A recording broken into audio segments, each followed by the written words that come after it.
GeM stones பயன்படுத்துறாங்க sir. GeM stones மேல ஏன் வந்து மக்கள் போய் கண்மூடித்தனமா நம்புறாங்க? இப்போ நானே பார்த்தீங்கன்னா ப்ளூ ஸ்பயர் போட்டிருக்கேன், நீலம் நீளம் போட்டிருக்கேன். இதனுடைய வாழ்க்கை எதுவுமே மாற்றவே இல்லை. சூரியனுக்கு, பவளம் செவ்வாய்க்கு, முத்து சந்திரனுக்கு, இப்படி சொல்லி ஒவ்வொரு கிரகங்களுக்கும் உண்டான ரத்தனங்களை படிப்போம். சுக்கிரனுக்கு வைரம் இப்படின்னு படிப்போம். இதெல்லாம் என்னன்னா,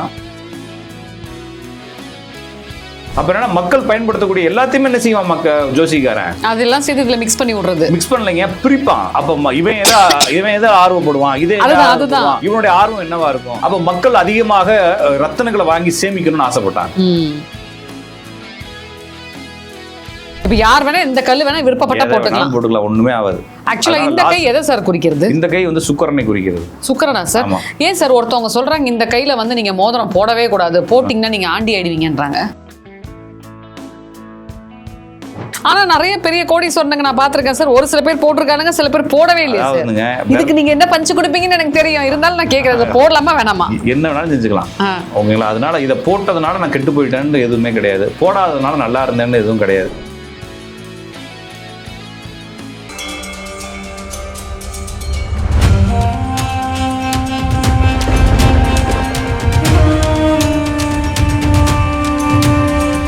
வணக்கம் மக்களே. நம்ம கூட ராஜநாடிகா பார்த்திபன் சார் இருக்கார். வணக்கம் சார். சார் ஆக்சுவலாக வந்து உங்களோட பதிவுகளில் நிறைய விஷயங்கள் நீங்கள் வந்து நேயர்களுக்காக சொல்லியிருப்பீங்க. இப்போ ரீசெண்டாக கூட வந்து இந்த கலர்ஸ் வந்து வாழ்க்கையை மாற்றுமா அப்படின்றத பற்றி ரொம்ப அழகாக, மக்கள் வந்து எதுலையும் போய் சிக்காதீங்க, ஏமாறாதீங்கன்றத வந்து ரொம்ப அழகாக சொல்லியிருப்பீங்க. ஜெம் ஸ்டோன்ஸ் பயன்படுத்துகிறாங்க சார். ஜெம் ஸ்டோன்ஸ் மேலே ஏன் வந்து மக்கள் போய் கண்மூடித்தனமாக நம்புகிறாங்க? இப்போ நானே பார்த்தீங்கன்னா ப்ளூ ஸ்பயர் போட்டிருக்கேன், நீளம் நீளம் போட்டிருக்கேன். இதனுடைய வாழ்க்கை எதுவுமே மாற்றவே இல்லை. இது எனக்கு ஒரு ஜோசியர் வந்து, நானும் அவர் வாதங்கள் பண்ணும்பொழுது, அவர் ஜெம்மாலஜி, அவர் அதில் எக்ஸ்பர்ட். அவர் என்னுடைய ஜாதத்தை வாங்கி போட்டு, உனக்கு நீளம் அப்படிங்கிறத வந்து இதை போட்டால் நீ நாசமாக போயிடுவேன்னு சொன்னார். அன்னைக்கு போட்டேன். நல்லா இருக்கிறேன், நான் நல்லா தானே இருக்கிறேன். ஆமாம், நீங்கள் நல்லா, உங்களுக்கு என்ன சார்? நல்லா தான் இருக்கிறேன் இல்லைங்களா. அப்போ இந்த ப்ளூ போட்டதுனால நான் எங்கேயும் கெட்டு போகவே இல்லை இல்லைங்களா. அப்போ ஒரு கல் நம்மளை கெடுக்காது, ஒரு கல் நம்மளை வாழ வைக்காது. அப்போ கிரகங்களின் புஷ்பம், கிரகங்களின் ரத்தனங்கள்னு படிப்போம். ஜோசியம் கற்றுக்கும் போது கிரக ரத்தனங்கள்னு படிப்போம். அப்போ ரூபி சூரியனுக்கு, பவளம் செவ்வாய்க்கு, முத்து சந்திரனுக்கு, இப்படி சொல்லி ஒவ்வொரு கிரகங்களுக்கும் உண்டான ரத்தனங்களை படிப்போம். சுக்கிரனுக்கு வைரம் இப்படின்னு படிப்போம். இதெல்லாம் என்னன்னா, அந்தந்த அது வந்து ஒரு பிரிவுகளை புரிஞ்சுக்கிறதுக்காக, டிஃபரன்சியேட் புரிஞ்சுக்கணும் இல்லையா. அப்பா சூரியன், அப்போ சூரியன் பவராக இருக்குன்னா அப்பாவை தூக்கி தோல்ல வச்சுக்கிறதா? நான் சொல்கிறது புரிஞ்சுக்கிட்டீங்களா? இப்போ சனி என்பது மூதாதையர்கள். அப்போ நான் வந்து ப்ளூ ஸ்டோன் போட்டால் சனி ஆக்டிவேட் ஆகுனா, மூதாதையர்கள் என்னுடைய தாத்தா பாட்டி தோல்ல சுமந்துட்டு சுத்த வேண்டியதானே நான்? நியாயமான ஒன்று சார். சனி அப்படின்னா எள்ளுன்னு போட்டிருக்காங்க. இது எள்ளுக்கு நம்ம ஒரு பாக்கெட் எல்லாம் வாங்கி வாயில போட்டு அப்பப்போ வாயில போட்டோன்னு சனி ஆக்டிவேஷன். அப்போ ஆக்டிவேஷன் இல்லை, இது பேர். இது வந்து ஒரு கிரக காரகங்களை படிப்பதற்கான ஒரு மெத்தடு. அப்போ எல்லாத்தையுமே நம்ம கிரகங்களாக பார்க்கணும். இப்போ எப்படி பலன் சொல்கிறோம் நாங்கள், ஜோசிக்காரங்க எப்படி பலன் சொல்கிறோம்? எங்களுக்கு என்ன கண்ணில் தெரியுதா, காதில் ஏதாச்சும் கேட்குதா அப்படின்னா இல்லை. அப்போ ஜாதகர் வந்து ஜாதகத்தை கொடுக்கும் பொழுது ஜாதகத்தில் இருக்கக்கூடிய கிரகங்களை நம்ம காரகங்களாக மாற்றுறோம். சார் நீங்கள் நேற்று இந்த கலர் ட்ரெஸ் போட்டிருந்தீங்களா, இந்த மாதிரி ஒரு முடிவுகள் எடுத்தீங்களா, இந்த மாதிரி பிரச்சனை உங்கள் வாழ்க்கையில் வந்துச்சா, நீங்கள் இந்த மாதிரி ஒரு வீடு மாறணும்னு முடிவு எடுத்துருக்கீங்களா, உங்களுக்கு லேண்டு சம்மந்தமான பிரச்சனை வந்துச்சான்னு கேட்குறோம். எதுக்கு லேண்டு சம்மந்தமான பிரச்சனை கேட்குறோம்? நிலம் எதுக்கு சார் குறிக்கிது? அப்போ புதன் அங்கே ஏதோ ஒரு பிரச்சனையில் மாட்டிக்கிட்டு இருக்கு. அப்போ நம்ம புதன் லேண்டு, அப்போ புதன் என்னதுன்னா க்ரீன் கலர். அப்போ க்ரீன் கலர் ஏதாச்சும் உங்களுக்கு பயன்படுத்துனீங்களா, க்ரீன் கலர் சம்மந்தமான விஷயங்கள் ஏதாச்சும் ஆக்டிவேட் பண்ணுச்சு, அங்கே விரல் உடஞ்சிருச்சா உங்களுக்கு? அப்போ விரல்னா புதன், சிற்றெலும்புகள் எல்லாமே புதன். அப்போ சின்னதாக எலும்பு இது உடஞ்சிச்சா, சைனஸ் இந்த எலும்பு பெண்டு இருக்கு அவங்க வீட்டில் அப்படின்னு கேட்குறப்பெல்லாம் என்னென்னா இதெல்லாம் காரகங்கள். ஓகேங்களா. அப்போ இந்த காரகங்களை எதற்கு பயன்படுத்தணும்? பலன் சொல்வதற்கு நிறைய காரகங்கள். எவனுக்கு எந்த ஜோசியனுக்கு அதிக காரகங்கள் தெரிஞ்சிருக்கோ அவன் பெஸ்ட் ஜோசியன்னு சொல்கிறாங்க. அப்போ கல்லில், மண்ணில், ட்ரெஸ்ஸில், துணிமணியில் நடக்கக்கூடிய சம்பவங்களில், பக்கத்து இடத்துல இருக்கக்கூடிய இடங்களில், நம்ம சொல்லக்கூடிய பகுதிகளில், இது எல்லாத்துலேயுமே கிரகங்களாக பார்க்க இது வந்து ஒரு மொழிபெயர்ப்பு தான். இந்த ஜோசியனாவே வாழ்றதுன்னு சொல்கிறோம் இல்லைங்களா. ஜோசியனாவே மாறிடுறது, பியூரா ஜோசியத்தாவே மாறுறவனுக்கு எல்லாத்தையுமே கிரகங்களாக பிரிக்க போடுறது.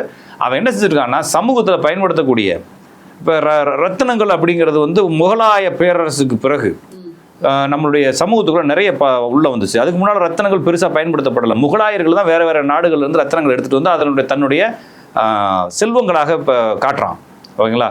ரத்தினங்கள் பதித்த தூண் ரத்தனங்கள் பதித்த கிரீடம் அப்படின்னு சொல்கிறான். ஏன்னா அவனுடைய செல்வ செழிப்பை அதை வெளிப்படுத்துகிறான். அப்போ எதிலெல்லாம் மக்கள் அதிக ஆர்வப்படுத்தினாங்களோ அதெல்லாம் என்ன பண்ண ஜோசிக்காரங்க என்ன செஞ்சாங்க, பிரிக்க ஆரம்பிச்சாங்க. இப்போ நீங்கள் கொஞ்சம் போன வீடியோவில் கேட்டீங்க ஆடைகள் அப்படின்னு சொல்லி கேட்டீங்க. அப்போ ஒரு காலத்தில் ஆடையே போடாதப்ப எவன் கிரகத்தை ஆக்டிவேட் பண்ணுறது? அப்போ என்னன்னா மக்கள் பயன்படுத்தக்கூடிய எல்லாத்தையுமே என்ன செய்வான் ஜோசிக்காரன் அதெல்லாம் சேர்த்து இதில் மிக்ஸ் பண்ணி விடுறது. மிக்ஸ் பண்ணலைங்க, பிரிப்பான்.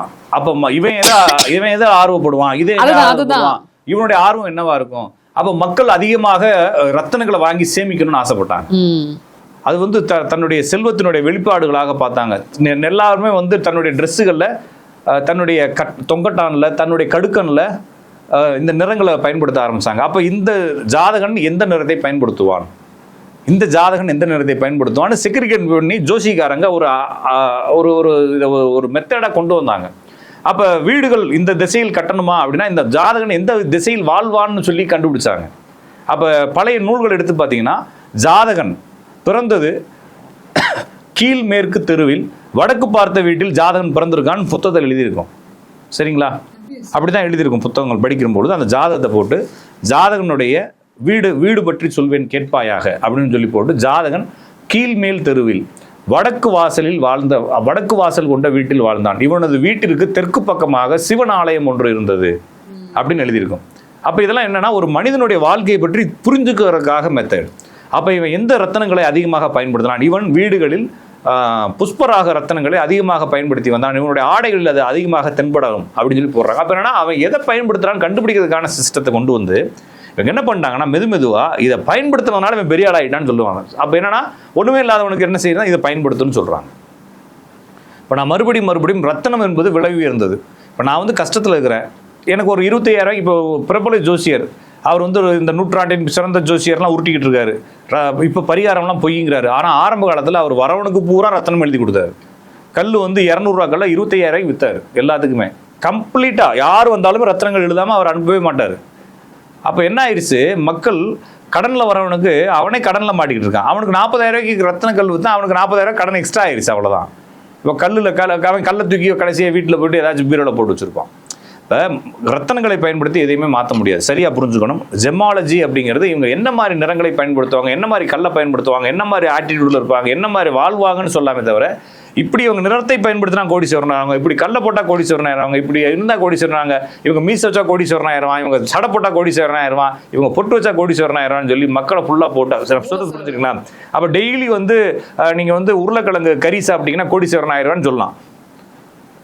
அப்போ இப்போ ராஜநாடியில் பார்த்தீங்கன்னா ஸ்டூடெண்ட் என்ன செய்வாங்கன்னா நீங்கள் இன்று இந்த உணவு சாப்பிட்டீங்கன்னு சொல்கிறதெல்லாம் முயற்சி எடுக்கிறாங்க. ஏன்னா ஒவ்வொரு கிரகங்களும் ஒவ்வொரு உணவு.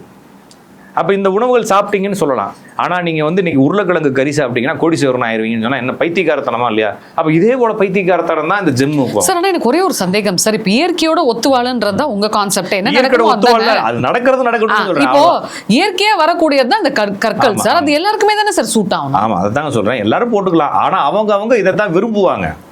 இப்போ நான் வந்து இந்த பக்கம் பேனா இந்த இடத்துல மோதிரம் போகிறத நான் விரும்புகிறேன், வாட்ச் கட்டுறதை விரும்புகிறேன். இதை வந்து நான் வந்து இந்த வாட்ச் கட்டுறதுனால நான் வந்து பேசுகிறேன், இதை வாட்ச் கட்டினதுனால ஜோசிக்காரன் ஆகிட்டேன்னு சொல்லக்கூடாதுல்ல. இது என்னுடைய விருப்பம். நான் இந்த மாதிரி ஒரு வாட்ச் கட்டினா எனக்கு நல்லா இருக்கும்னு தோணுது, கட்டுறேன். அப்போ இது ஒரு வீடியோ பார்க்குறவன் ஜோசி படிக்கணும்னா ஃபஸ்ட்டு இந்த வாட்ச் வாங்கணும் போலக்குன்னு நினச்சிட்டு ஓடி போய் இந்த கம்பெனியை ஜூம் பண்ணி பார்த்து போய் கம்பெனியில் போய் ஆன்லைனில் போய் இத்தனை 1000 கொடுத்து வாட்ச் வாங்கி கட்டினான்னா அவனுக்கு ஜோசியம் வரும்னா என்ன அர்த்தம்? அப்போ ஒரு வெற்றியாளன் இந்த ட்ரெஸ் போட்டிருந்தான், ஒரு வெற்றியாளன் இந்த கல் போட்டிருந்தான், ஒரு வெற்றியாளன் இந்த மாதிரி இருந்தான், ஒரு வெற்றி பெற்றவன் இப்படி இருந்தான் அப்படின்றதுக்காக நீங்களும் அதே மாதிரி டிட்டோ காப்பி அடிக்கக்கூடாதுன்னு சொல்கிறேன். இப்போ யார் வேணா இந்த கல் வேணா விருப்பப்பட்ட போட்டுக்கலாம், ஒன்றுமே ஆகாது. ஆக்சுவலா இந்த கை எதை சார் குறிக்கிறது? இந்த கை வந்து சுக்கிரனை குறிக்கிறது. சுக்கிரனா சார்? ஏன் சார் ஒருத்தவங்க சொல்றாங்க இந்த கையில வந்து நீங்க மோதிரம் போடவே கூடாது, போட்டிங்கன்னா நீங்க ஆண்டி ஆயிடுவீங்கன்றாங்க? இல்லை, அது அவங்க அனுபவமா இருக்கும். ஏன் சார் இதுவும் ஒரு விரல் தானே சார்? இந்த கையில போட்டா என்ன சார்? பௌத்திர விரல் மோதிரம் போடுறதுக்கும் இந்த விரல் சொல்றாங்க. எதுலையும் டிஸ்டர்ப் இல்லாத விரலா இருக்கும். நம்மளுடைய வேலை எல்லா விஷயத்துக்கும் டிஸ்டர்ப் இல்லாத விரல் இந்த விரல் இதில் போட சொல்றாங்க. அவ்வளோதானே தவிர அது எந்த விரலில் வேணாலும் போடலாங்க. விரலில் எதுக்கு மோதிரம் போடுறீங்க? மூக்கில் போட்டுக்குங்க. அதை போட்டால் டிஸ்டர்ப் இல்லாமல் இருக்கு, கலந்து விழுகாமல் இருக்குன்றதுக்காக போடுறீங்க. இதெல்லாம் போட்டால் நம்ம முடிவு பண்ணுறதாங்க. ஆனா நிறைய பெரிய கோடீஸ்வரனுங்க நான் பாத்திருக்கேன் சார். ஒரு சில பேர் போட்டிருக்கானுங்க, சில பேர் போடவே இல்லையா சார்? இதுக்கு நீங்க என்ன பஞ்சு கொடுப்பீங்கன்னு எனக்கு தெரியும், இருந்தாலும் நான் கேட்கறது போடலாமா வேணாமா? என்ன வேணாலும் செஞ்சுக்கலாம் ஓகேங்களா. அதனால இதை போட்டதுனால நான் கெட்டு போயிட்டேன்னு எதுவுமே கிடையாது, போடாததுனால நல்லா இருந்தேன்னு எதுவும் கிடையாது. நான் சொல்றது இது எல்லாமே அவங்க விருப்பம். மோதிரம்ன்ற சிஸ்டத்தை கண்டுபிடிச்சதுனால நீங்க போடுறீங்க. ஆமா இல்லைங்களா? மோதிரத்தை கண்டுபிடிக்காத என்ன செய்வீங்க? கம்முன்னு இருப்போம். காலில் இதில் ஏதாவது வளையத்தை மாட்டிட்டு சுற்றுவோம். ஏன் விரல்ல எல்லாம் கால் விரல் எல்லாம் மோதிரம் போடலடிங்க? அதான் குரு பகவானா காலில் போடக்கூடாதாமே. வெள்ளியில போட்டுக்க வேண்டியதானே மோதிரம்? ஆமா அதான் மெட்டி போட்டுக்கிறாங்களே சார். மெட்டிங்கிறது வேற. இப்போ நீங்க கையில போடுறது மெட்டியா? இல்லையே ரிங்கா. அப்ப நீங்க வந்து வெளிநாட்டுல கால்ல கையில மோதிரம் போட்டு கல்யாணம் பண்றான், நம்ம ஊர்ல கால்ல மோதிரம் போட்டு கல்யாணம் பண்றேன்னு சொல்றதா? இல்லீங்களா? எடுத்துக்கலாம் இல்லையா? ஒருவேளை சிஸ்டர் இப்ப நான் பேசுறப்ப கூட ஒரு புது ஐடியா வருது. நம்ம ஊருக்காரன் கால்ல மோதிரம் போட்டு கல்யாணம் பண்ணிக்கிறான், வெளிநாட்டுக்காரன் கையில மோதிரம் போட்டு கல்யாணம் பண்ணிக்கிறான். கால்ல சில்வர் ரிங்ஸ். ரிங்கு தானே மாத்திக்கிறாங்க. அப்ப இப்படிதான் எடுத்துக்கணும். அப்ப என்னன்னா சமூகம் எப்படியோ வாழ்ந்துகிட்டு இருக்குங்க. கொஞ்ச நாள் கழிச்சு மோதிரம்ன்ற ஒண்ணு இல்லாம இருக்கலாம். இது எத்தனை நாளைக்கு முன்னாடி அந்த மோதிரம் நம்மள்ட்ட வந்துச்சுன்னு தெரியல. ஆபரணங்கள் எப்ப போட ஆரம்பிச்சான்னு தெரியல. ராஜாங்க காலத்துல தானே சார் ஏதோ ஒண்ணுங்க மக்கள் போட ஆரம்பிச்சிருக்கான், எப்பயோ போட ஆரம்பிச்சிருக்கான். ஒரு பழங்குடியினராக, ஆதிவாசிகளாக, காட்டில் வாழக்கூடிய ஒரு காட்டுவாசியாக இருக்கும்போது நம்ம எப்படி மோதிரம் போட ஆரம்பிச்சோன்னு தெரியல. இது வரலாறுகள் தான் சொல்லணுன்றப்ப ஏதோ பூனையை உரலை எடுத்து கட்டின கதையால நம்ம ஆளுக கொண்டு போயிட்டு இருக்காங்க. அப்படிலாம் எதுவும் கிடையாது. நான் திருப்பி சொல்றது, ஜோசியத்தை இது மாதிரி காம்ப்ளிகேட்டடாக புரிஞ்சுக்காதீங்க. வாழ்க்கையை யதார்த்தமா வாழுங்க. இருக்கக்கூடிய வாழ்க்கையை ஹாப்பியா வாழுங்க. திருப்பி இந்த பொண்டாட்டி கட்டினதுனால அப்படி ஆகிட்டேன், இந்த பிள்ளை பெற்றதுனால அப்படி ஆகிட்டேன், இந்த ட்ரெஸ்ஸை போட்டதுனால இப்படி ஆகிட்டேன், இந்த ரிங்கு போட்டதுனால இப்படி ஆகிட்டேன்னு நம்பாதீங்க. நீங்கள் எதை போட்டாலும் போடாட்டினாலும் விதி தான். உங்களுடைய விதி இதை போடுவீங்கன்னு சொல்லுமே தவிர இதை போட்டதுனால உங்கள் விதி மாறுச்சுன்னு எந்த விதியும் சொல்கிறது கிடையாது. அவ்வளோதான், ரொம்ப சிம்பிள். ஒருவேளை நீங்கள் கல் கண்டுபிடிக்காத காலத்தில் பிறந்திருந்தீங்கன்னு என்ன ஆயிருப்பீங்க? அப்படி இருந்துட்டு போயிருங்க. அவ்வளோ, அப்படி இருந்துட்டு போயிருங்க, நிம்மதியாக இருங்க. நான் திருப்பி சொல்கிறது, இறைவனை முழுக்க நம்புங்க. காசுக்காகவோ இல்லைன்னா ஒரு தேவைக்காகவோ இறைவன் நம்பினீங்கன்னா அது தப்பு, சரியில்லாத வார்த்தை. அதுக்கு நீங்கள் இறைவன் நம்பாமல் இருந்துடலாம். இப்போ நான் இதெல்லாம் பேசுகிறத பார்த்துட்டு இவன் ஏதோ நாத்திகவாதின்னு சொல்லி நிறைய பேர் சொல்லிட்டு இருக்காங்க. நான் அப்படிலாம் சொல்லலையே. இறைவனை நம்புங்க, உயிருக்கு மேலாக இறைவனை நம்புங்க. அவங்க உயிரே போனால் கூட இறைவனை கைவிடாமல் பிடிச்சிக்குங்க. அப்படின்னா அதுலக்கெல்லாம் நான் தயாராக இல்லை. ஏதாச்சும் காசு வந்தால் சொல்லு, நான் எதை வேணாலும் மாற்றிக்கிறேன்னு சொல்கிறவங்களுக்கு நான் ஒன்றும் பேச முடியாது. அது உங்கள் விருப்பம், நீங்கள் என்ன செய்யுங்கன்னு சொல்லிட்டு போக வேண்டியதானே தவிர அது ஜோசியத்தில் கொண்டு வந்து விடாதீங்க. ஜோசியத்துக்கு அதுக்கும் தொடர்பு இல்லை. அவ்வளோ கரெக்ட் சார். ஸோ மக்களே, அதாவது நம்ம ராஜநாடிகா பார்த்திபன் சாருக்கு நிறைய ரசிகர்கள் இருக்காங்க. ஸோ நம்ம சாரோட வீடியோ வராதான்னு சொல்லிட்டு நிறைய மக்கள் வந்து காத்துக்கிட்டு இருக்கோம். எதனால அப்படின்னா, நம்ம எல்லாருமே நம்மளோட தேவைக்காகவும் நம்மளோட பிரச்சனைக்காகவும் ஏதாவது ஒரு பர்டிகுலர் இடத்துல போய் நம்ம மாட்டிக்கிறோம். ஸோ நம்ம பார்த்திபன் சார் சொல்கிற மாதிரி எந்த ஒரு சூழலையும் போய் சிக்கிடாதீங்க. லைஃபை யதார்த்தமாக வாழ பழகிக்கங்க சார். உங்களோட பிஸியான ஷெடியூலில் நேயர்களுக்காக நீங்கள் வந்து நிறைய நேரம் ஸ்பெண்ட் பண்ணி நிறைய விஷயங்கள் சொன்னீங்க சார். மகிழ்ச்சி. நன்றி. நன்றி, வணக்கம்.